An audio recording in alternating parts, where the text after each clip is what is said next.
활용공추입니다. 현재 여러분들이 보고 계시는 영상의 아래쪽에 영상에 대한 설명을 볼 수 있는 부분을 클릭하시게 되면 저희 공식 카페로 들어오실 수 있는데요. 이 공식 카페에서 저희 이제 최근에 무방을 지금 새롭게 다시 개설을 했는데, 이제 무방 참여를 원하시는 분들은 지금 보시는 영상의 아래쪽에 링크가 있으니까 그거 클릭하시면 이제 바로 지금부터는 바로 들어오실 수 있고요.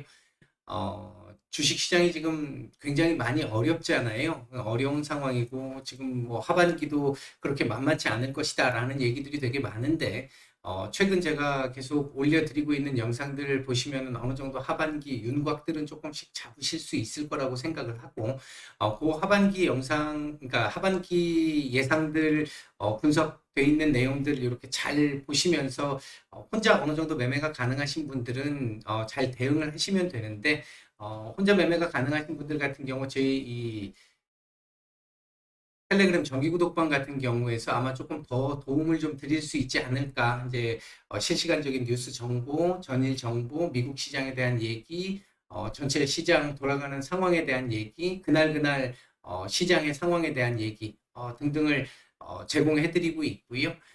그리고 이제 그 외에도 조금 더 이 중요한 고급 정보라고 생각하는 부분들도 많이 올려드리려고 저희가 노력을 하고 있으니까 아마 관심 있으신 분들 좀 참고해 보시면 될 것 같고, 혼자 매매가 어려우시거나 직장인 분들 같은 경우는 저희 VIP 방에서도 지금 새롭게 이제 이 시장 어려운 구간을 조금씩 벗어나면서 아마 이 구간이 지나도 난이도는 좀 꽤 높아질 거라고 계속 말씀드리고 있잖아요. 이제 그 부분 관련해 가지고 조금이라도 빨리 회복을 좀 할 수 있는 그런 부분으로 저희가 진행을 해 나가고 있으니까 관심 있으신 분들 참여 바라겠습니다.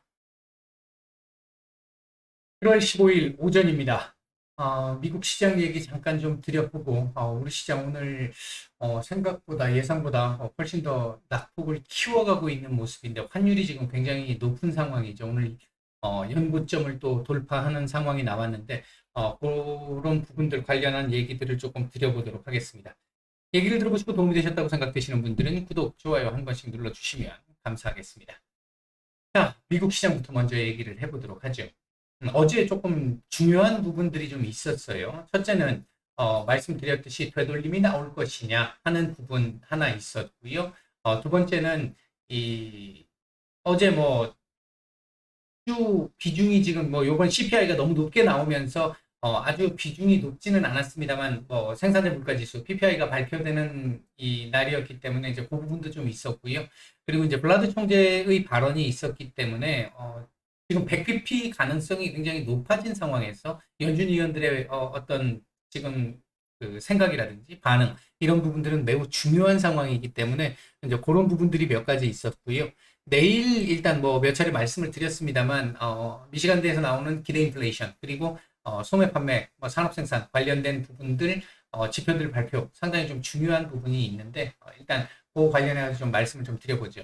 일단 6월 생산자 물가 지수는 예상보다 높게 나왔습니다. 이게 조금 높게 나왔다라는 건 결국 시차를 두고 한 두서너 달 정도의 시차를 두고 소비자 물가에 전가될 가능성이 높습니다. 그렇다는 얘기는 소비자 물가 지수가 또 높아질 가능성도 있는 거 아니냐라는 이 우려가 나타날 수 있는 부분이었고요. 다만 이제 근원 PPI 같은 경우는 3개월 연속 둔화되는 모습이 좀 나왔습니다. 컨센보다도 상승폭이 조금 낮았고요. 이제 그 부분이 그나마 조금 향후에 그래도 이 에너지라든지 그다음에 식품이라든지 이제 이런 쪽을 빼고 나면 그나마 또 조금 둔화되는 흐름들은 계속 나타나는구나. 그렇다면 지금 6월 말부터 시작해서 7월 지금 현재까지 국제유가라든지 뭐 곡물가라든지 이런 부분들 하락한 부분들을 감안해 본다라고 한다면 조금 긍정적으로 볼 수 있는 거 아닌가 하는 얘기들도 이제 조금씩 나오는 부분들이 있었고요. 그다음에 이제 신규 실업 수당 청구 건수나 4주 평균 전체를 놓고 보면 아직 견조합니다. 아직 견조한데 조금씩 지금 뭐 지난달부터 말씀을 드렸습니다만 조금씩 지금 균열은 나오고 있는 상태예요. 근데 아직까지는 굉장히 견조한 상태로 어디게 조금씩 이 고용이 지금 깨지고 있는 상황들은 조금씩 나타나고 있습니다. 연준 위원들이 계속해서 괜찮다라고 얘기하고 있는 근거, 경기 침체가 아니라고 얘기하고 있는 가장 강력한 근거가 고용 아직 탄탄하잖아라고 얘기하는 부분인데 이 부분 탄탄하게 나오고 있고요. 아직까지는. 다만 이제 조금씩 증가하고 있는 상황이기 때문에 주시는 하고 있을 것으로 보여집니다. 자, 이제 연준 위원들의 발언들이 굉장히 중요한 부분들이 좀 있었는데 일단 블라드 총재 초강경 울트라 매파이신 분이잖아요. 굉장히 좀 나름 의미를 좀 갖는다고 볼 수 있는 부분은 뭐냐면 계속 이때까지 시장 예상보다도 훨씬 더 강경한 매파적인 발언을 하셨던 분인데 이분이 어제 일단 말씀하시기로는 현재로서는 100bp 가능성에 대해서는 별로 생각하지 않고 있어. 75bp가 훨씬 더 장점이 많아. 다만 이제 지금 조금 좀 아쉬운 것 중에 하나는 주택 임대료 관련해 가지고 상승이 계속 지금 진행되고 있는 부분들이 좀 있어서 이건 단기간에 잡히는 게 아니기 때문에 시간이 조금 걸릴 수는 있을 것 같아. 그리고 뭐 조금 전에 말씀드렸듯이 고용 아직 탄탄하기 때문에 그리고 일자리도 늘어나고 있는 상태고 이렇기 때문에 경기 침체로 볼 수는 없는 상황이야 라고 얘기를 하면서 경기에 대한 자신감을 조금 일부 보여준 부분과 함께 시장에서 지금 갑자기 어제 그제 늘어났던 100bp에 대한 우려 이 부분을 조금 상쇄를 시켰던 부분이 있었고요. 이 발표 이후에 시장 어제 미국 시장 개발학 출발을 했잖아요. 개발학 출발 이후에 이 낙폭을 축소하는 이런 모습들이 좀 보였습니다. 그다음에 이제 로레타 메스터 이 클리브랜드 연은 총재 역시 매파적인 성향을 가지신 분인데 이분 같은 경우도 일단 말씀하신 게 6월 물가 지표 상당히 좋지 않았어. 7월 FOMC에서는 최소 75bp 정도는 아마 나올 것 같아. 이렇게 얘기를 하셨고, 그 다음에 이제 소매 판매라든지 미시간대 서베이 확인이 꼭 필요한 상황이야. 이 부분이 이후 연준의 결정에 영향을 줄 수 있어라는 걸 우회적으로 돌려서 얘기를 한 부분이 있었고요. 향후 한 몇 달 정도는 헤드라인이든 근원이든 물가가 조금 둔화되고 꺾이는 모습들, 확실히 좀 꺾였어라고 하는 부분들을 확인해야 해. 뭐 이 말씀은 몇 번 드렸던 얘기들 이때까지 뭐 하셨던 말씀이 그 연장선이죠. 경기 물의 침체가 좀 염려가 되는 부분이 있기는 한데 연준의 지금 현재의 첫 번째 목표는 물가 안정이야라고 일단 어느 정도 침체 가능성에 이 가능성을 좀 열어놓으면서 그럼에도 불구하고 물가 안정이 먼저 우선적으로 되어야 한다. 일부 약간의 둔화 또는 침체를 용인할 수 있어라는 쪽을 일단 우회적으로 좀 표현을 좀 했습니다. 크리스토퍼 월러 연준 이사도 매파이신 분이잖아요. 이분도 이제 7월 회의에서 75bp를 지지해. 라고 얘기하면서 어제 미국 시장에서 금리 인상에 대한 어떤 기대, 어제 80% 이상까지 올라갔는데 제가 결코 그거 쉽지 않을 겁니다. 이렇게 말씀을 드렸잖아요. 그리고 이제 참고용으로 보시라고 매일 바뀌는 거니까. 그러니까 오늘 뭐 이 발언들 나오고 나니까 아니나 다를까 지금 40%대로 다시 내려왔죠. 이제 그런 부분들이 좀 있었습니다. 그 다음에 또 봐야 될 부분이 연말까지의 지금 시장이 보고 있는 연말까지의 금리 선물의 경우는 기존에 3.75를 계속해서 반영을 해왔는데 어제 일단 3.5까지 좀 내려오는 모습이 나왔습니다. 시장금리가 일단은 연준에서 얘기하고 있는 부분 수준까지 좀 내려왔다라는 건 일단은 그 연준의 연말 목표가 조금 더 떨어질 가능성도 있어라는 걸 지금 시장이 일단 암시를 하는 정도의 흐름을 보였다. 이렇게 볼 수 있을 것 같고요. 본격적으로 실적 시즌이 시작이 됐습니다. 어제 일단 스타트로 JP 모건이 일단 끌었는데 예상대로 좋지 않았습니다. 거의 뭐 쇼크 수준으로 나왔고요. 그러니까 이 금리 인상에 따라 가지고 부실화 우려가 조금 발생할 수 있잖아요. 이제 그 부분에 따라서 대손 충당금을 더 확보를 해야 한다라고 하는 그 부분이 일단은 이 어제 실적에 관련된 부분에서 컨센과 관련된 부분에서 좋지 못한 이 결과를 만들어냈고 그로 인해서 어제 뭐 급락이 일부 장중에 나왔습니다만 막판에 그래도 좀 주워 담는 모습이 좀 나왔습니다.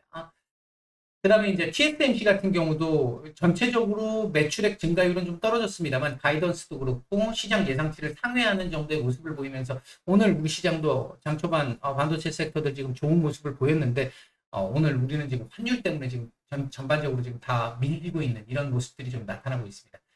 그리고 지금 시장에서 별로 주목을 안 하고 있는데요. 어제 중국 쪽에서 나왔던 뉴스 중에 하나가 호주산 석탄 금수 조치를 해제할 것을 고려하고 있다라는 얘기를 했습니다.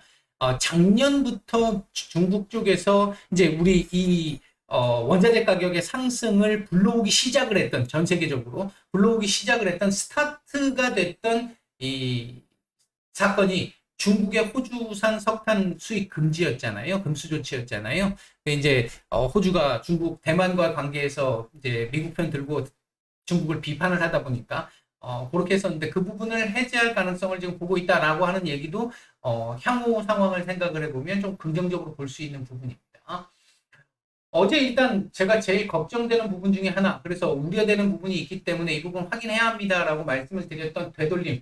장 시작할 때는 되돌림의 가능성을 굉장히 높인 부분이 있었고, 장중 아랫골이 달면서 다시 11,000포인트 하회하는 모습이 나왔습니다만, 끄집어 올리면서 이 지금 추세 지지 라인을 일단은 지지를 한 모습을 만들었습니다. 더군다나 아랫꼬리까지 달고 지금 몸통을 만들었기 때문에 11,000포인트 정도에 대한 지지력은 조금은 좀 확보가 된 것 같은데, 오늘 일단 뭐 CPI가, 원래는 CPI가 가장 중요했고, 그 다음에 이제 미시간대 이 기대 인플레이션 이렇게 말씀을 드렸잖아요. 근데 CPI를 제대로 못 넘었단 말이에요. 못 넘었기 때문에 지금 오늘 밤에 발표가 될 미시간대의 기대 인플레이션과 소매 판매, 산업 생산 이 부분은 중요도가 더 올라갔습니다. 오늘 뭐 연준 위원들 두 분이, 월러 이사라든지 로레타 메스터 이 총재라든지 이분들이 서베이 지표를 확인을 해봐야 될 것 같아, 소매 판매도 확인을 해봐야 될 것 같아, 이런 표현을 직접적으로 했단 말이에요. 이제 그 얘기를 했기 때문에 더 중요도는 더 올라갔고요. 그게 아니더라도 CPI를 잘 못 넘었기 때문에 중요했는데, 중요도는 더 올라갔습니다. 일단 요게 꺾이는 모습들, 지금 연준이 목표하고 있는 부분이 인플레이션을 잡는 거잖아요. 근데 인플레이션을 잡기 위해서 제일 먼저 선행적으로 잡아야 되는 게 기대 인플레이션입니다. 이게 일단 잡혀야 그 다음 잡는 게 좀 쉬워진단 말이죠. 그런 측면에서 놓고 봤었을 때 오늘 미시간대에서 나오게 될 기대 인플레이션 상당히 중요한 부분을 갖는다. 지난 월요일 날 나왔던 뉴욕 연은의 기대 인플레이션보다 훨씬 더 주목도가 높습니다.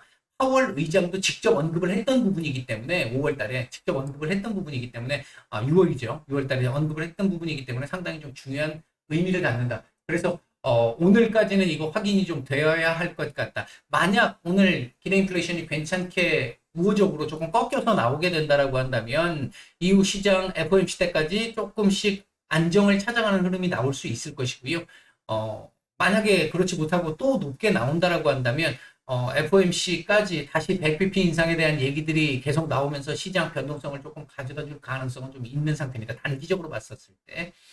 그런 흐름으로 올 수 있겠고, 내일부터 시작해서 연준 위원들의 블랙아웃 기간입니다. 그러니까 관련한 이제 언급이 나올 수 없는 기간이 시작이 됩니다. 그렇기 때문에 이제 조금 더 불확실성이 좀 높아지는 구간으로 넘어가는데, 그 부분에 이 결정적인 역할을 할 수 있는 게 기대 인플레이션, 소매 판매 이런 부분들의 지표들이다. 일단 그렇게 말씀을 드릴 수 있겠고요. 자, 이제 우리 시장 얘기를 좀 해보도록 하죠. 오늘 우리 시장 그렇게 크게 문제될 부분은 없었다라고 봤는데, 간밤에 역외 환율 자체가 워낙 강하게 나왔었죠. 강달러, 왕짱 울트라 달러가 지금 나타나고 있습니다. 어제도 간략하게 한번 말씀을 드렸습니다만, 지금 현재 미국의 공격적인 금리 인상이 달러 강세를 유발할 수 있는 여건이기는 합니다만, 그리고 유럽 지역의 더군다나 이 가스 봉쇄까지 겹쳐지면서 이 유럽의 유로존의 경기가 훨씬 더 안 좋아질 거야라는 전망들이 지금 높아지고 있고, 실제로 특히 남부 유럽이라든지 이쪽 쪽은 조금 더 걱정이 될 수 있는 이런 흐름으로 넘어가면서 유로화의 가치가 지금 많이 떨어져 있는 상태고요. 그래서 지금 1대1 교환 가치보다도 지금 더 떨어져 있는 상태잖아요. 거의 뭐 역대 최저 수준으로 지금 내려온 상태인데, 이렇게 되면서 달러가 강해지다 보니까 다른 환율들도 지금 힘을 못 쓰고 있는 상황인데, 미국이 이 부분을 잡으려고 하는 시도가 지금 없는 상태잖아요. 이제 왜냐하면 일정 정도 강달러를 지금 용인하고 의도를 하고 있는 부분이 좀 있기 때문이라고 저는 생각을 하고 있는데, 이제 달러가 강해지면 수입 물가를 낮출 수 있겠고요. 수입 물가, 물론 기업들의 실적에는 좀 도움이 안 됩니다. 다국적 기업들의 실적에는 손해가 갈 수 있어요. 손해가 갈 수 있는데 지금 물가 잡는 게 우선이라고 그랬잖아요. 그렇다라고 본다고 한다면 달러를 강하게 만들어서 수입 물가를 낮추게 되면, 상대적으로 낮추게 되면 그 수입 물가가 낮아진 부분들이 미국의 인플레이션을 조금 꺾을 수 있는데 도움을 줄 수 있다는 부분. 이 부분들이 지금 아마 강달러를 용인하고 일부 의도를 좀 하고 있는 게 아닌가라는 생각이 좀 들고요. 오늘 바이든 대통령이 이 사우디 순방을 하고 있는 상황에서 아침에 이제 속보로 하나 나왔던 부분이 사우디와 공동성명서가 나올 가능성이 좀 있어 보인다라는 로이터 통신이 보도가 있었는데, 일단은 지금 요번에 제가 이건 뭐 6월부터 말씀을 드렸습니다만, 바이든 대통령의 이 정치적 어떤 리더십 이런 부분들이 거의 뭐 실종돼 있는 상태, 그로 인해서 지지율도 지금 급락해 있는 상태, 이런 상태에서 그 리더십을 발휘를 해야 하는 지금 구간이란 말이죠. 이런 상황에서 만약 사우디 쪽에 뭐 무기, 신무기를 제공을 해주면서 하든 뭘 하든 간에 사우디의 증산을 좀 유도할 수 있는 상황이 된다라고 한다면 국제 유가가 확실히 좀 더 잡힐 가능성이 높고요. 어제 일단 장중 유가도 이 러시아의 우크라이나 침공 이전 수준까지 잠깐 찍기는 했잖아요.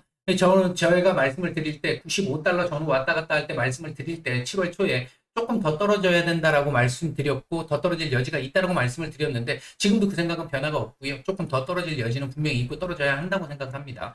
그렇게 보고 있고, 사우디가 지금까지 증산의 여력이 없어라고 얘기를 했는데, 오늘 나온 뉴스에 따르면 사우디도 그동안 국내에서 사용하는 석유는 러시아산 값싼 석유를 수입해다가 국내에다 쓰고, 자기 자국에서 생산되는 건 조금 비싸게 외국에다 다 팔아먹는 이런 정도의 상황이 나왔다라는, 그동안 그런 상황들이 나왔다라는 얘기를 통해서 미국이 지금 요번 협상을 앞두고 사우디를 지금 압박하고 있는 모습들이 지금 조금씩 나타나고는 있습니다. 어쨌든 만약 어느 정도의 리더십을 좀 발휘를 해서 요번에 증산을 좀 유도해낼 수 있고, 공동성명서를 통해 가지고 안정을 좀 만들어낼 수 있다라고 한다면 인플레는 조금씩 더 빨리 잡힐 수 있는 여건은 좀 될 수 있지 않을까 일단 보여집니다. 기본적으로 헤드라인이 꺾이는 게 확실히 좀 더 많이 꺾일 수 있을 테니까요. 그런 부분들 있다라고 말씀을 드리겠고요. 일단 그로 인해서 그럼 이 킹왕짱 달러는 어떻게 될 것이냐? 개인적으로 생각할 때 지금 미국 정부가 용인하고 있는 부분이 인플레 때문에 지금 강달러를 유도하고 있는 부분이 있다라고 본다면, 제가 지금 판단하고 있는 부분이 맞다면 아마 사우디가 어느 정도 증산을 한다라는 얘기가 나와서 국제유가 조금 더 밀리기 시작을 하면서 경제 지표들이 꺾이는 것들이 나오기 시작한다. 미국이 그렇게 된다라고 한다면 달러는 이제 조금씩 약해지는 흐름이, 원래 자리를 좀 찾아가려고 하는 흐름이 나오지 않을까 일단 생각을 합니다. 물론 이건 당장 오늘 내일 안에 나올 수 있는 부분은 아니겠고요. 하나씩 잡히면서 조금씩 이제 위로 올라가는 힘들이 조금씩 약해질 수는 있겠죠. 오늘 같은 경우 지금 뭐 워낙 지금 강한 상황을 만들고 있어서 지금 연중 최고치를 찍고 있고 지금 1325원까지 지금 뚫어놓은 상태이기 때문에 현재는 지금 뭐 이 달러 영향으로 외국인들 매도가 지금 하게 나오고 있습니다만, 점차적으로 뭐 9월, 10월 요 사이 정도쯤 되면 거의 어느 정도 자리로 돌아오지 않을까 일단 보여집니다. 환율은 그 전까지 조금씩 꺾이는 흐름들이 나오겠죠. 이제 그렇게 일단 보여지고요. 우리 시장 오늘 상황을 놓고 보면 아침에 이제 이 시작 자체는 강보합권 출발을 했는데 이후에 달러 가치가 급격히 상승하면서 환율이 급등을 하게 됐고, 이 환율 급등에 따라서 외인들 매도가 제법 많이 나왔죠. 지금 현재 선물 거의 1조 원 가까이 지금 매도가 나오고 있는 상태고, 코스닥도 매도가 지금 상당합니다. 제법 나오고 있는 상태고, 코스피만 지금 어느 정도 견조한 정도, 뭐 이 정도 같으면 큰 문제는 없는 정도, 이 정도 수준인 모습이고요. 일단 선물 매도가 강하게 출회가 되면서 시장 급격하게 누른 모습들이 좀 나왔고 1차 바닥 잡기가 시도가 있었습니다만 환율이 재차 고점을 경신하면서 다시 한 차례 또 밀린 모습이 나왔고 지금 다시 두 번째 오늘 바닥 잡기를 하고 있는 모습입니다. 원래대로 보면 오늘 이렇게까지 밀릴 상황은 분명히 아닙니다. 지금 환율의 문제인데 환율이 조금은 좀 잡혀줘야 이게 반등이 좀 나오면서 오늘 원래대로 보면 한 약보권 전후 정도의 흐름이면 맞다라고 보거든요. 지금 최근에 미국의 지수 상황과 우리가 지금 한 이틀 정도 선방했던 그 흐름을 놓고 본다라고 보면 오늘 약보합 해서 약보합보다 약간 정도 더 밀리는 정도 요 정도가 맞다고 보고 있는데 지금 그거에 비해서 좀 과도하게 밀리고 있는 상황인데 그 부분이 막판까지 조금 어느 정도 회수가 좀 될지 낙폭을 축소를 할지 좀 지켜봐야 될 부분이 좀 있을 것 같고요. 현재 움직이고 있는 섹터들 보면 아침 초반에 반도체 섹터들 전반적으로 다 좋았는데 지금 현재 이 반도체 섹터들 윗꼬리 지금 다 달고 내려온 상황이고요. 다만 이제 하이닉스도 윗꼬리를 좀 달긴 했습니다만 지금 전반적으로 아직은 좀 강한 모습, 삼성전자도 강한 모습을 지금 보여주고 있는 상태입니다. 그 외에도 요번에 지금 또 이 새로운 지금 초강력한 변이가 지금 또 국내에서 발견됐다라는 소식에 백신 관련 섹터들, 진단키트 관련 섹터들 지금 움직임들이 조금 나오고 있는 정도의 모습입니다. 나머지는 지금 거의 다 지금 하락 전환한 상태고요. 하락폭을 키워가고 있는 정도의 모습입니다. 현재 외국인들 매수하고 있는 종목들 보면 삼성전자 매수가 제법 괜찮습니다. 오늘 나왔던 뉴스에 의하면 외국인들 지금 계속 매도하고 있는 가운데 우리 시장 워낙 지금 저점 자리까지 내려오다 보니까 6월부터 폭락 시기 들어오면서부터 시작을 해서 스웨덴, 노르웨이 쪽에 국부 펀드가 지금 들어오고 있다. 라는 얘기가 있었는데 아마 그게 지금 삼성전자 그동안 조금씩 들어왔던 부분이 그쪽이 아닌가 지금 추정이 되고요. 하이닉스도 매수가 좀 괜찮습니다. 시간대 대비해서 둘 다 모두 괜찮은 모습을 보여주고 있고요. 매도 상위 쪽에서는 네이버, LG화학, KB금융, LG이노텍, 카카오 정도 눈에 띕니다. 코스닥 시장 쪽에서는 에코프로, 그다음 BH, 녹십자 MS, 셀트리온 헬스케어, HLB, 랩지노믹스, SM 이런 정도 매수가 좀 괜찮고요. 매도 상위 쪽에서는 LNF, 휴마시스, 엑세스바이오, 시젠, 위메이드, 미코바이오메드 발음도 안 되네요. JYP 엔터, 오스템 임플란트 이런 정도 종목들 매도가 좀 나오고 있습니다. 차트 상으로 일단 지금 얘기할 부분은 아닙니다만 다시 지금 현재 흐름을 보면 이 직전 저점 테스트, 요 라인 지금 테스트를 지금 다시 하러 가려는 모습인데 중요한 부분은 오늘 11시 정도 전후로 지금 예정이 돼 있는 그 중국의 GDP, 그 다음에 소매 판매, 산업 생산 요 부분이 일단 방향을 조금은 결정을 할 가능성이 좀 있어 보이고요. 장중 방향을 좀 잡을 가능성이 좀 있어 보이고요. 그 다음 오늘 밤 일단 미국의 지표들이 워낙 중요하기 때문에 그에 대한 눈치 보기가 조금 나올 수 있어서 오후장에는 움직임이 조금은 좀 제한적인 상황, 경계감이 조금 더 나올 수 있는 상황, 이런 정도의 흐름이 나오지 않을까. 그렇다면 오늘 중국 지표 발표 이후에 중국 정부 쪽에서 부양책과 관련된 얘기들이 조금 나오면서 당연히 좀 안 좋게 나올 걸로 지금 보여지는 상황이기 때문에 그렇게 나오면서 지수를 조금 부양을 좀 받쳐주는 흐름이 좀 나와주고 그에 따라서 우리도 낙폭을 좀 축소하는 정도의 흐름, 그 속에서 장 막판에 조금 이 경계감으로 인해 가지고 상승폭은 둔화되는, 그러니까 낙폭을 일정 정도만 줄이는 이 정도의 흐름이 오늘 나오지 않을까 예상이 됩니다. 일단 오전 말씀 여기까지 드리고 마치겠습니다.